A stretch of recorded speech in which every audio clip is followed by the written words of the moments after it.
கர்த்தர் நல்லவர், அவர் கிருபை என்றும் உள்ளது. இந்த நாளில் ஒரு புதிய கிருபைகளோடு கூட உங்களை வழிநடத்துவாராக.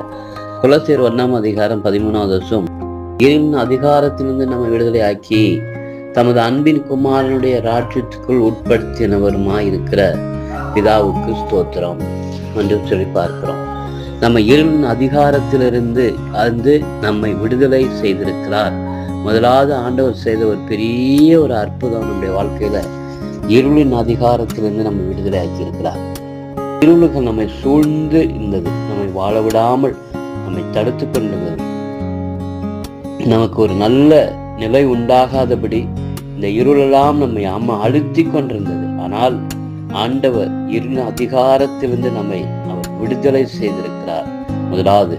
இரண்டாவது, நம்மை அவரது அன்பின் மகனாக இயேசு கிறிஸ்துவின் ராஜ்யத்துக்குள்ளே கொண்டு வந்திருக்கிறார். இது எத்தனை ஒரு பெரிய பாக்கியம் பாருங்க. தேவனுடைய பிள்ளைகளுக்கு ஆண்டவர் கொடுத்த ஒரு பெரிய ஆசீர்வாதம். அவர் விடுவிக்கிறார், மீட்டெடுக்கிறார் என்று சொல்லி நாம் பார்க்கிறோம். நம்மை அழகாய் இருளின் அதிகாரத்தில் விடுதலையாக்கி விட்டிருக்கிறார். தேவனுடைய ராஜ்யத்துக்குள்ளாக அவர் நம்மை வைத்து அவருடைய மகனாக இயேசு கிறிஸ்து ராஜ்யத்துக்குள்ளே கொண்டு வந்து வைத்திருக்கிறார். அதில் வைத்து நம்மை மகிழும்படி செய்கிறார். இந்த பாக்கியத்தை அவருடைய பிள்ளைகளாகிய ஒவ்வொருவருக்கும் கொடுக்கிறார். அவரை நம்பி அவரை ஏற்றுக்கொண்டு அவருக்குள்ள வாழ்கிற ஒவ்வொருவருக்கும் இந்த பாக்கியத்தை ஆண்டவர் கொடுக்கிறார். அதனால நீங்க அவரை முழுமையாக நீங்கள் அவரிடத்துல நீங்க ஒப்பு கொடுத்து வாழும்போது கர்த்தர் நம்மை ஆசீர்வதித்து நம்மை வழிநடத்த வல்லமை உள்ள தேவனாக இருக்கிறார்.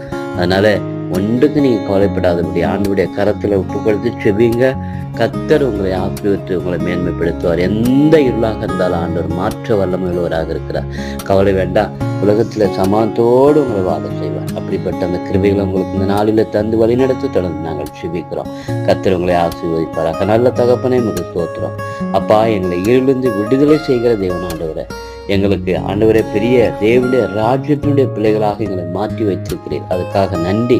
தொடர்ந்து அதில் நாங்கள் நிலைத்து வாழ்வதற்கு எங்களுக்கு அனுக்கிரகம் பண்ண பாதுகாத்துக் கொள்ளுங்க. இயேசு நாமத்தில் கேட்கிறோம் நல்ல பிதாவே. ஆமென், ஆமென்.